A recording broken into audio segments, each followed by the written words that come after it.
예. 5월이라서 그런지 조금 다들 마음이 좀 들떠 있는 것 같습니다. 마지막 4번째 시간을 시작하도록 하겠습니다.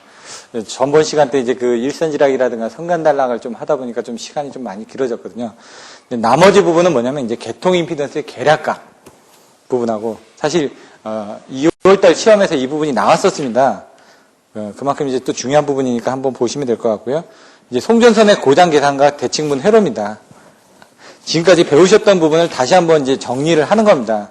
그래서 사실 여기에 대한 것은 개념적으로 해가지고 송전선에 대한 대칭분 회로에 대해서 설명하시오라는 문제가 나올 수가 있습니다. 나왔었고 그래서 거기에 대한 계략적인 부분을 설명을 드리고요. 그 다음에 7-11 같은 건 어떻게 계산하는지 7-12 같은 경우는 제가 이제 계산이 하다가 안 됐던 부분이 있었거든요. 그래서 그런 부분이 어떤 식으로 이제 계산을 한 건지 계략적인 부분만 설명을 드리도록 하겠습니다. 저도 이걸 하는데 시간을 많이 투자를 했었는데 답이 잘 안 나오더라고요. 중간에 계산값이 좀 이상하게 나와서 그런 부분들은 여러분들도 한번 풀어보시면 도움이 될 것 같습니다. 나머지 것들은 거의 비슷하게 나옵니다. 그래서 기본서에 있는 문제들은 제가 다 풀어보고 이상에 있는 부분들은 설명을 드릴 겁니다. 연습 문제까지는 아니더라도. 그러면 이제 페이지 301페이지 개통 임피던스의 계략값에 대해서 보도록 하겠습니다. 7-6 임피던스 계략값.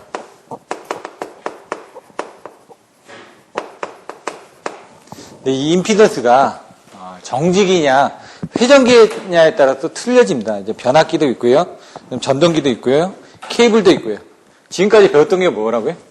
정상, 역상, 영상 임피던스가 나옵니다. 이건 시험하고는 크게 상관은 없을 수도 있지만 일단 여러분들이 이런 부분을 정확하게 알고 계셔야 되기 때문에 정상하고 역상은 Z1, Z2, Z대로 임피던스 부분으로 보시면 이렇게 되는 거고요.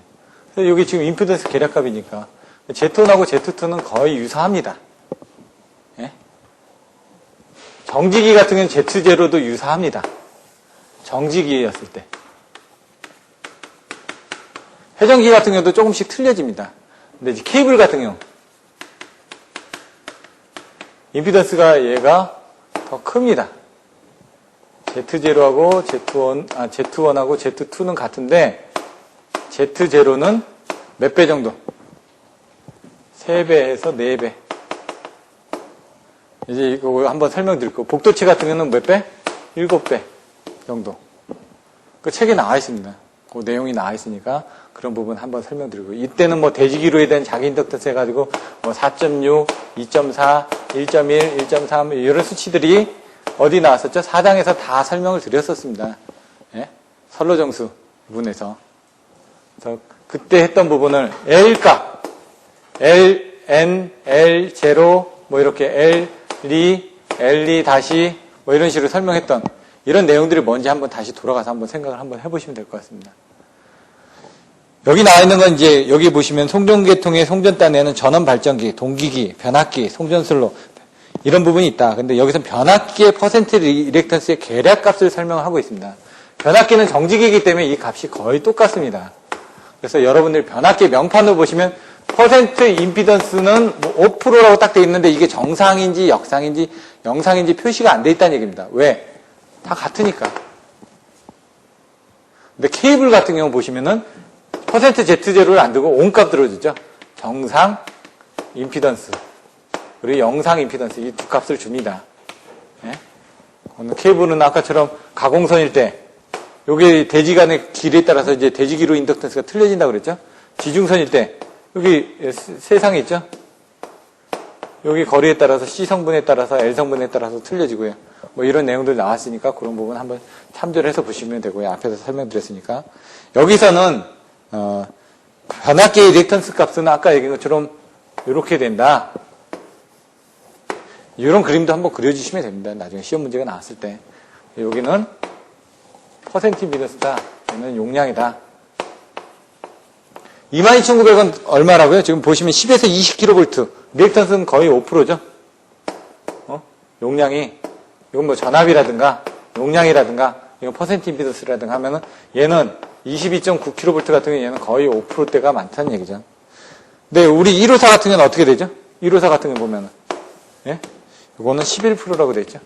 1호사 변압기 같은 경우는 제가 10에서 한 11% 정도 된다라고 말씀드렸는데 10에서 한 14%까지 왔다 갔다도 합니다. 예? 그거는 이제 보통은 10에서 11% 정도입니다. 근데 요거는 이제 그 변압기에 대해서 임피던스고 이제 발전기에 대해서 임피던스. 발전기 동기기에 대한 표준 리액턴스 값이 있는데요. 시정수가 있고 있는데 뭐 제동건선이 있느냐 없느냐 뭐 터빈 발전기냐 수차 발전기냐 이런 부분들이 있습니다. 여기서 이제 XD가 뭐고 XD 다시가 뭐고 XD 프라임 다시가 뭔지 이게 거꾸로 이제 그림을 저기를 해놨는데 이제 보시면 이제 뒤에 설명이 나와 있습니다. 뒤에 것을 가지고 같이 보시면 되는데 그림을 보시면 고장 전류가 이렇게 감쇄돼서 줄어듭니다. 이렇게. 근데 여기도 이제 대칭분하고 비대칭분이 있습니다. 이걸 사실 분해를 해서 보시면요. 이렇게 평상시 때는 이렇게 가다가 단락이 일어나면 이제 대칭분 부분이 생긴다. 이렇게. 대칭분이. 회전기의 기여전류에 대해서 생기는 부분이라든가. 그럼 여기에 또 뭐가 있냐면 이렇게 비대칭 부분에 대한 2의 마이너스 RL 부분이 있습니다. 그럼 그게 합쳐져가지고 얘가 이런 식으로 감쇄되고 오는 겁니다. 이렇게 감쇄되는. 이런 비율들로 합쳐져서 나옵니다, 지금. 그래서 지금 그거를 양쪽으로 지금 다 본 겁니다. 여기 있는 그림은. 그러지는데 여기 때 이제 임피던스들, 여기 때 임피던스, 여기 임피던스에 따라서 감쇄율들이 틀려진다. 여기에 대한 그 부분이. 얘는 이제 DC분에 대한 고장전류입니다. 그래서 여기에 대한 부분을 2분의 1 사이클, 뭐 3사이클, 5사이클, 8사이클, 30사이클 해가지고 스테디 스테이트 30사이클 때 고장전류, 2분의 1사이클 고장전류 해가지고 여기하고 여기에 대한 그 비대칭 부분에 대한 것들을 보는 부분이 이제 멀티플라잉 팩터 해가지고 비대칭 계수라고 얘기합니다. 실제로 MF라고 씁니다. 이렇게 멀티플라잉 해가지고 MF. 요거는 얼마만큼 나올 수 있냐면 2루트 200까지 나올 수 있습니다. 최대. 이가 2.8배 정도까지 나오는데 우리는 통상적으로 1.8 루트 200까지 해가지고 2.55배입니다. 원칙적으로는. 근데 이제 우리나라에서 계산하다 보니까 이제 반올림 이제 빼가지고 2.5배라고 얘기를 합니다. 여기에 어떤 부분이 또 문제가 생기냐면 V12 같은 경우 전격 차단 용량을 계산할 때 여기 부분을 고려를 하다 보면 31.26화가 나옵니다. 2.5배를 하면.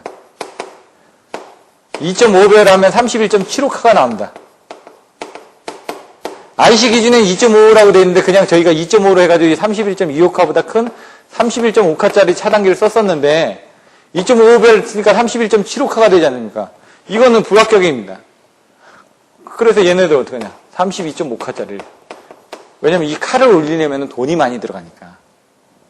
기준에 맞추다 보니까 이렇게 가는 부분들도 생긴다는 얘기입니다, 나중에. 이런 것들은 이제 실무 들어가서 하시는 부분이고, 이렇게 이제 그 부분이 생기다 보니까 여기서 이제 고장전류가 감사한데, 요때 이렇게 그 임피던스에 대한 부분을 그림을 그려보니까 어떻게 되냐. 처음에는 임피던스가 작습니다. 이렇게. 임피던스가. 작으니까 고장전류 감쇄가 별로 안 일어나는 겁니다. 근데 조금 더 지나면 임피던스가 좀 더 커집니다. 예? 그러니까 고장전류가 좀 더 커집니다. 아니, 줄어드는 거죠. 조금 더 지나면은 임피던스가 더 커집니다. 그렇기 때문에 고장전류가 급격하게 감쇄를 하는 거죠. 그거를 이제 보시면은 요거를 초기 과도 땡땡2를 씁니다. 2번. 여기는 과도 땡을 한번 쓰고 D. 요거는 동기 XD. 그래가지고 동기기에 지금 리액턴스를 그리는데 앞에 보시면은 이렇게 해서 이제 그림이 밑에 나와있죠. 차과도시 아니면 초기 과도시. 여기는 과도시. 그 다음에 동기 리액턴스. 임피던스가 이렇게 줄어든다는 얘기죠. 그 앞에 수식을 보시면은 과도 리액턴스가 얼마로 돼 있죠? 얘가 100으로 돼 있습니다. 100. 그리고 수차 발전기에 제동건선이 U 돼 있을 때, 예? 동기 리액턴스가 100이라면 얘는 얼마예요? 30. 얘는 20. 그런 식으로 얘가 임피던스가 작으니까 고장전류 감쇄가 별로 안 일어나고 이런 식으로 제동건선이 있게 되면은 이런 부분들에 대한 임피던스가 더 작아진다는 얘기죠. 제동건선이 없으면 임피던스가 약간 더 커지겠죠. 예? 그래서 제동건선에 따라서 이런 임피던스들이 조금 틀려진다라는 그런 내용 정도를 여러분들이 보시면 될 것 같습니다. 자, 그걸 설명을 어떻게 되냐면 동기기는 단락 직후에는 내부 임피던스가 작기 때문에 단락 순시의 전류는 동기 리액턴스 여기에 비해서 상당히 작은 초기 가도 리액턴스에 의해서 또 그 다음에 과도 리액턴스에 의해서 그리고 이렇게 제한이 된다 이거죠. 근데 전류가 갑자기 변하는 여기 부분은 제동건선이라든가 이런 단락된 상태에 놓여지기 때문에 이렇게 안정된 이유, 이런 안정된 이유에서는 동기 리액턴스에 의해서 제한된다라고 나와 있습니다. 그래서 요것들을 매칭을 해가지고 이제 여러분들 보시면 될 것 같습니다. 그래서 뒤에 보시면은 단락전류는 시간의 경과와 더불어 그 값이 달라지는 회전기의 리액턴스에 의해서 제한되지만 여기에는 과도 시에 발생하는 직류분도 포함된다. 이런 직류분도 포함이 된다는 얘기입니다. 이렇게 여기 보시면은 실질적으로는 이렇게 그 대칭분 성분하고 비대칭분이 성분이 합해져서 이렇게 돼 있다는 얘기입니다. 눈에는 자세하게 설명을 안 드렸지만은 그런 내용들이 나와 있고요. 보시면은 가공선로이건 지중선로이건 간에 선로는 정상, 역상, 영상 임피던스를 가지고 있다. 하지만 선로는 정지물이기 때문에 임피던스는 정상과 역상의 값이 서로 같아서 아까 뭐라고 했죠? 정지기는 Z1하고 Z2, Z0도 같다. 예? 하지만은 케이블 같은 선로 같은 경우는 영상 임피던스가 틀리다. 그래서 보시면은 인덕턴스로서 작용 인덕턴스 L을 정정 용량으로서 작용 정정 용량 C를 사용한다. 아까 4장에 나왔던 이런 부분을 쓴다는 얘기입니다, 지금.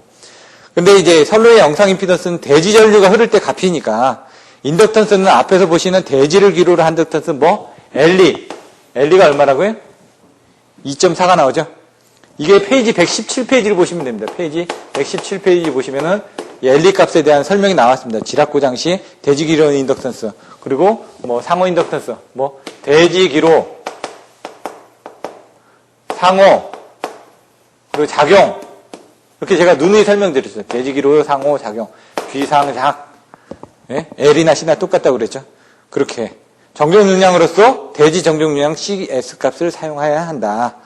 그리고 일반적으로 이들 값은 주어지는 것이 보통이다 해가지고 나와 있습니다. 근데 영상에로 보시면은 3배의 I0가 지금 흘러간다라고 했죠. 지락 전류니까. 지락이 났을 때는 3배의 I0가 흘러간다. 그리고 영상분에 흘러가는 부분을 영상회로라고 하고 있다. 이렇게 나와 있습니다. 7-7 송전선의 고장 계산 부분을 볼 텐데요.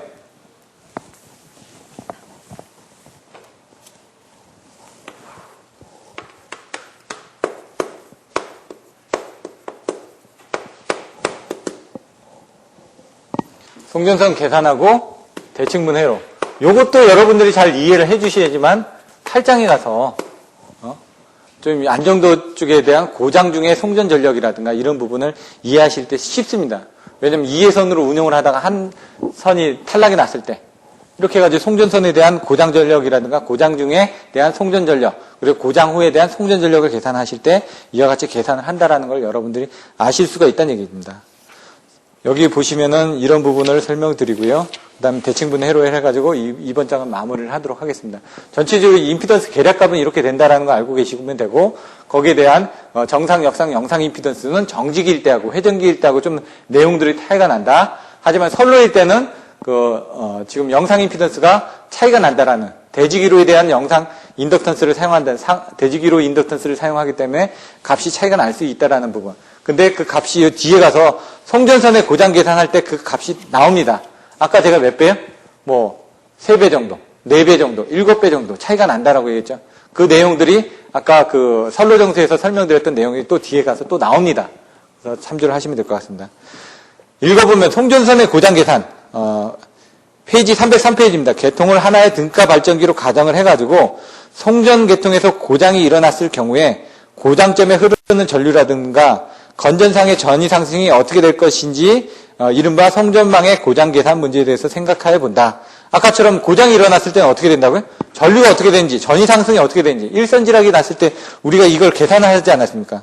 그래서 그것들을 계산을 하다 보면은 중성점의 접지 방식까지 고려할 필요가 있어서 송전선의 고장 계산은 등가 발전기 한 대의 경우처럼 그렇게 간단하게 계산할 수는 없다. 왜냐하면 접지 방식을 고려를 해야 되기 때문에.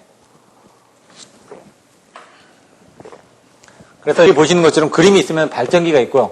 아까 같은 경우는 평형 고장에서는 이런 걸 그림을 안 그렸는데 여기서는 지금 불평형 고장이다 보니까 송전선이고 그러다 보니까 그 변압기가 연결돼 있죠. 그래서 변압기가 이렇게 델타 있고 Y 있다. 여기 변압기를 이렇게 그림을 그려보면은 얘가 이렇게 그려서 이렇게 돼 있고 여기 접지가 이렇게 돼 있다. 여기도 지금 Y가 있는데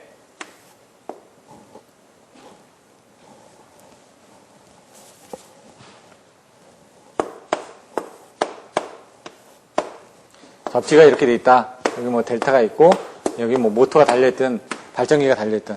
나중에 이제 여기서 이제 중간에 고장점에서 사고 나면 여기 임피던스 더해주고 여기 임피던스를 더해줘야 됩니다. 회로적으로. 근데 이제, 설명을 드리면은, 변압기의 영상 임피던스는 끊어져 있습니다. 항상. YY인 경우를 제외해놓고는. 델타가 들어가면 무조건 영상분은 끊어집니다. 델타 결선이 들어갔다. 그럼 영상분 회로는 끊어진다. 라고 인식을 하시면 됩니다.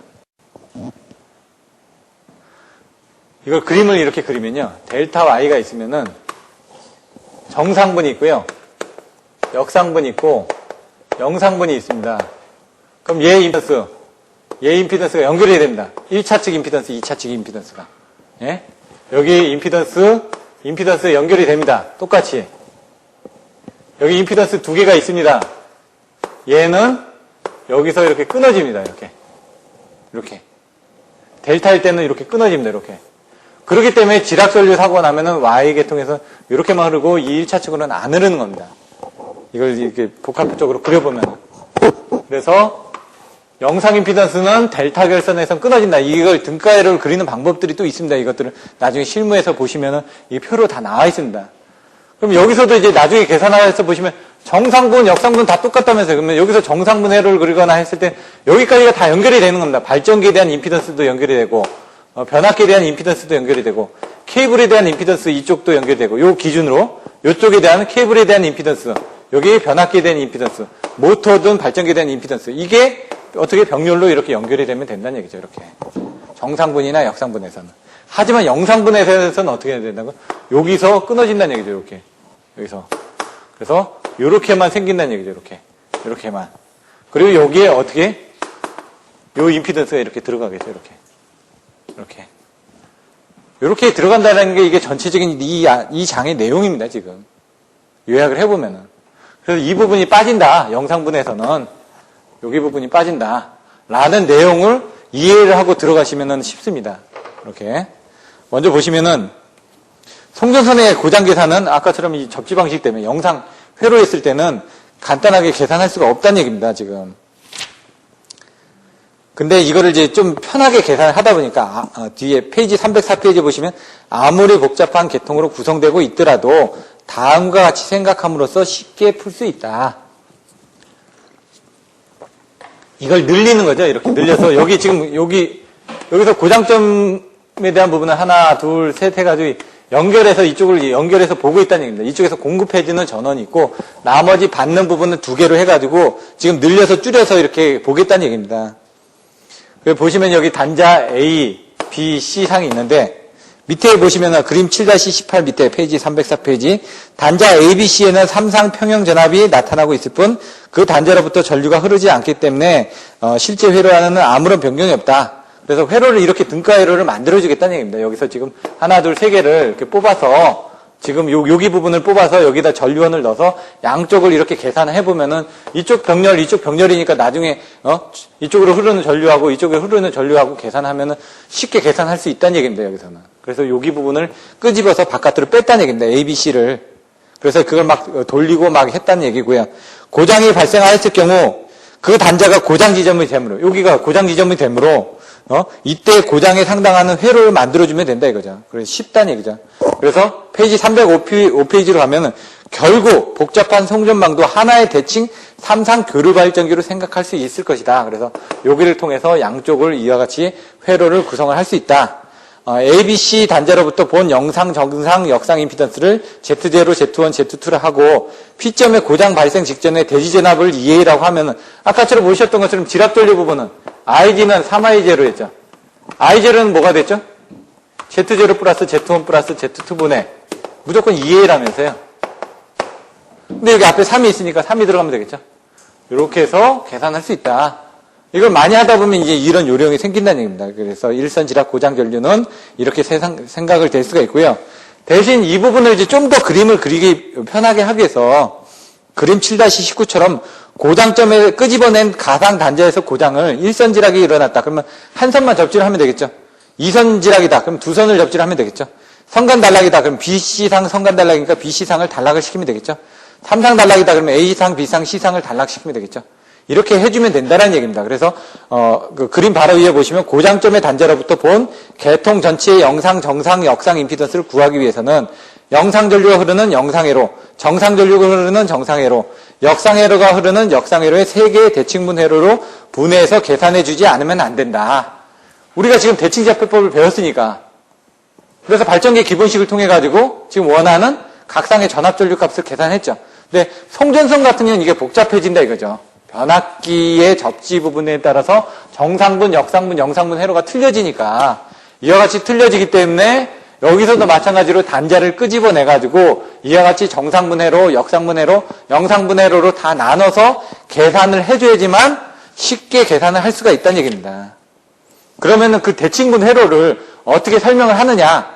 정상분 회로는 뭐고, 역상분 회로는 뭐고, 영상분 회로는 뭐라는 게 이제 책에 나와 있다는 얘기입니다. 그 부분에 대해서 보시는데 페이지 306페이지를 가서 보시겠습니다. 페이지 306페이지에서 가서 보시면서 간단하게 설명을 하고 대칭분 회로에서 정상분, 역상분, 영상분에 대한 회로 부분이 과연 어떻게 되는지 그 내용들을 살펴보도록 하겠습니다. 이 그림에 대해서는 여러분들 이해하시고요. 제가 시간 관계상 그림은 다시 자세하게는 설명을 못 드릴 것 같습니다. 지금 자, 페이지 306페이지 맨 위에 보시면은 고장 발생에 따라 실제로 나타나는 계통 각점의 전압전류를 구하기 위해서는 각 대칭분 회로의 사고점에 대칭분 전압을 인가해서 대칭분 전류의 분포를 구하고 중첩시킴으로써 최종적인 결과를 얻을 수 있다. 이게 그거죠. 대칭자표법이죠.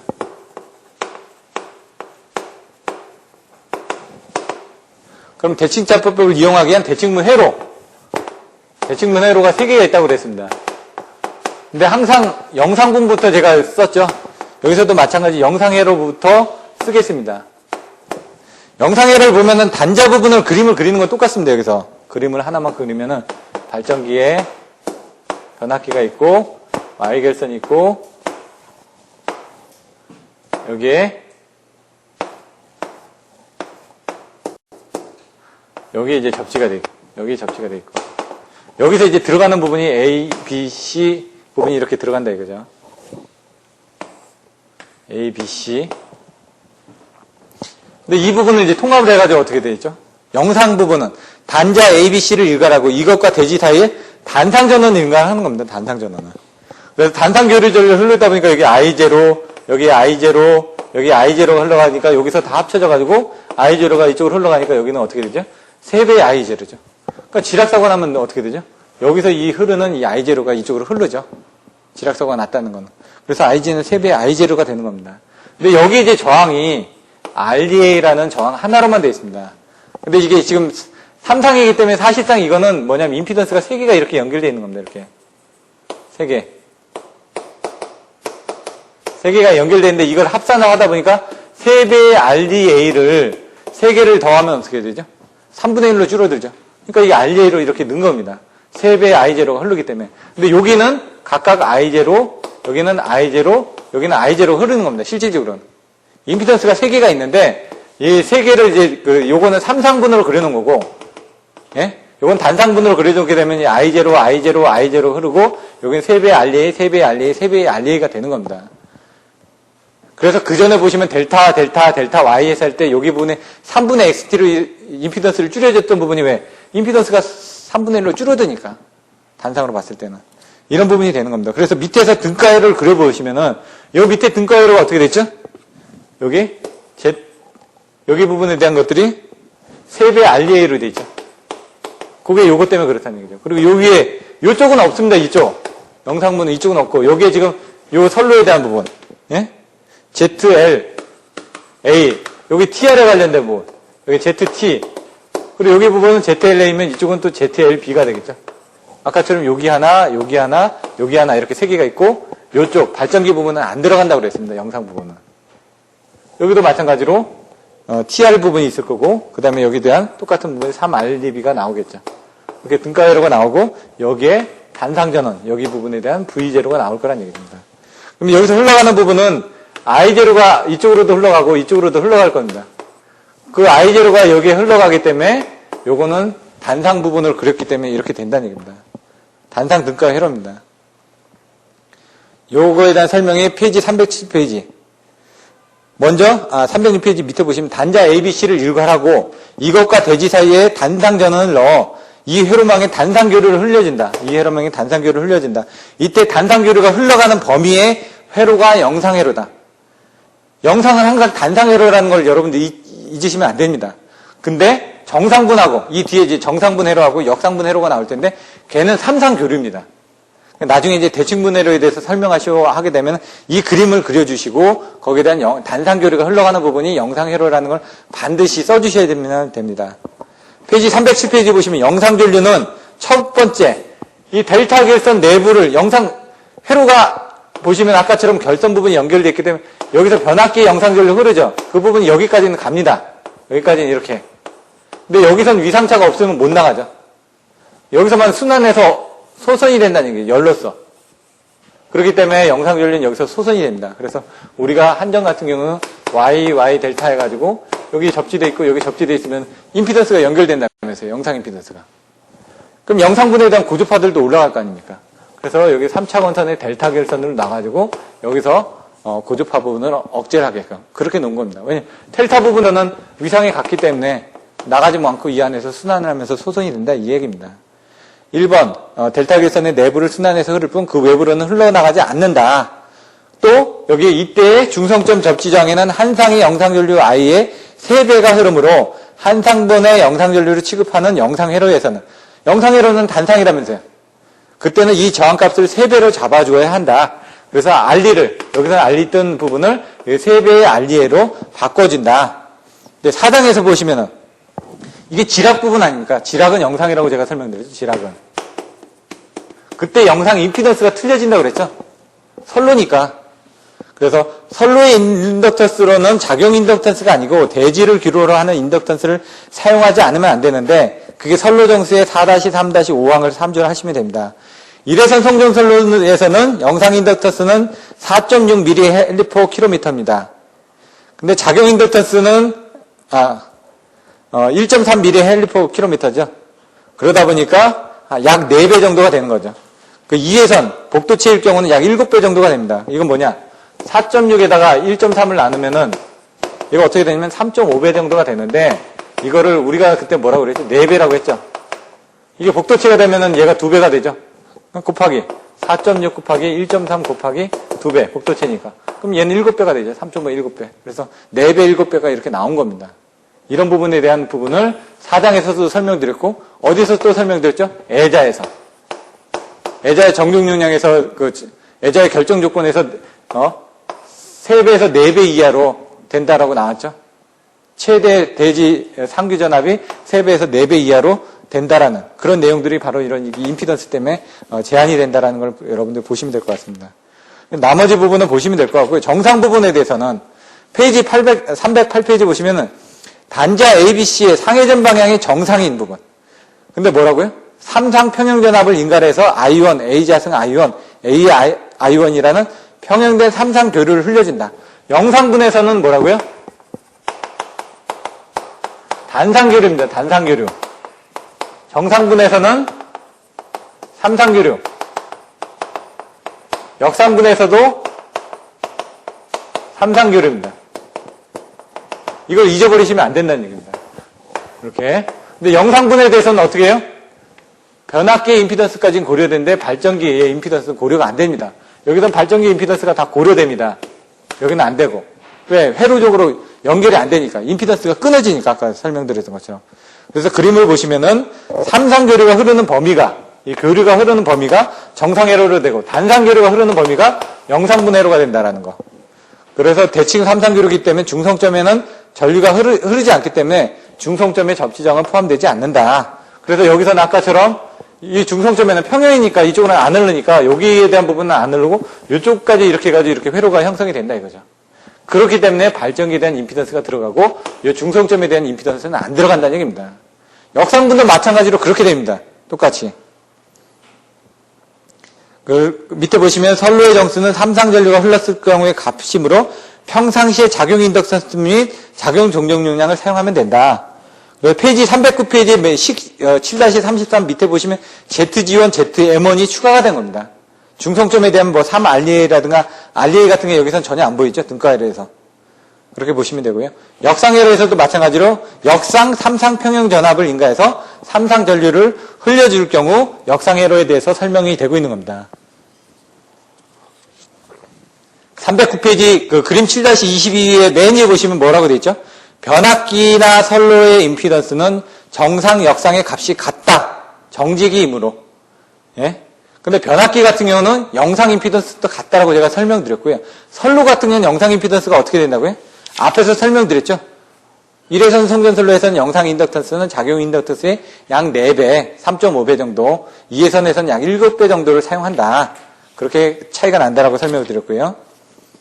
그 페이지 310페이지 보시면은 고장전류의 순시값 계산을 할 경우에는 과도 임피던스를 써야 하는데 영상 임피던스, 정상 임피던스하고 역상 임피던스를 같다고 두어도 별 지장이 없다라는 얘기입니다, 지금.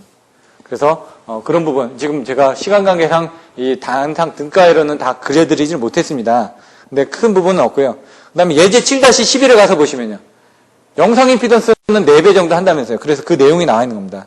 선로의 영상 임피던스는 Z1의 4배 이렇게 나와 있습니다. 그래서 요 7-1은 어렵지가 않습니다. 제가 근데 7-12에 가서 보시면 약간 혼돈되는 부분이 있는데 페이지 312페이지에 가서 보시면요. 맨 밑에 조상기 부분에 대한 XC는 마이너스 J118.6으로 나와 있습니다. 근데 옛날 책 같은 경우는 J를 안 넣고 그냥 118.65mm로 되어 있습니다. 근데 이제 이건 J가 붙어도 상관은 없습니다. X 성분이기 때문에. 근데 이제 마이너스가 붙은 거는 아마 방향 때문에 그런 것 같은데 이 값을 넣어가지고 페이지 313페이지에 ZDD의 합성 임피던스를 계산을 해보면은 그 값이 안 나옵니다. 제가 여러 가지 값들을 다 넣어서 계산을 해봤는데 다른 데까지는 다 나오는데 그 값이 안 나오고 그 다음에 313페이지에 맨 위에 보시면 Z1 값이 나옵니다. 그 Z1 값도 계산해 보니까 좀 값이 틀립니다. 그래서 그 Z1 값이 들어가서 ZDD의 합성 임피던스가 나와야 되는데 그게 지금 제가 그 확인을 다 못 해봤습니다. 그 외에 나머지 값들은 뒤에서는 다 값이 다 똑같은데 이 값이 어떻게 나왔는지 정확하게 여기 지금 설명이 안 나와 있다 보니까 그거는 제가 한번 다시 돌아가서 다시 한번 확인을 해보고요. 나중에 알게 되면 다시 한번 안내를 해드리겠습니다. 나머지 부분에 대해서는 큰 뭐 오타나 이런 부분들은 없었고요. 다음 주에는 이제 8장 안정도에서 안정도의 종류가 어떻게 되는지 정태, 동태, 과도 안정도에 대해서 설명을 드릴 거고요. 그때 이제 뭐 무한대 보선이 어떻게 되는지, 그 다음에 과도 안정도 해석 방법에 대해서는 어떤 방법이 있는지, 그 뭐 등면적법이라든가 단단법이라든가, 그리고 고장 중에 성전 전력이 어떻게 되는지, 그리고 고장 시에 등가 임피던스가 어떻게 되는지, 회전치의 운동 방정 시에서 지금 어떤 식으로 이제 계산하는지 이런 내용들에 대해서 설명을 드릴 겁니다. 그래서 이런 부분도 중요하기 때문에 여러분들이 좀 미리 예습을 하고 오셔야지만 다음 주에도 이 부분이 중요하기 때문에 쉽게 이해를 하실 수 있을 것 같습니다. 오늘은 좀 시간이 많이 흘러서요. 이만 마치고 다음 주는 이제 98일에서 또 7일이 빠지니까 91일입니다. 그래서 좀 더 열심히 공부하셔가지고 이제 딱 3달 남았어요. 3달이 아니라 4달 반 정도, 4달 반 정도가 남았나요? 30일이니까 3달이죠? 네? 30일이니까 3달 조금 남았으니까 그렇게 해서 8월 10일 날에는 좋은 결과를 얻을 수 있도록 조금 더 열심히 노력하시면 좋을 것 같습니다. 오늘은 이만 마치도록 하겠습니다. 감사합니다. 고맙습니다. 예.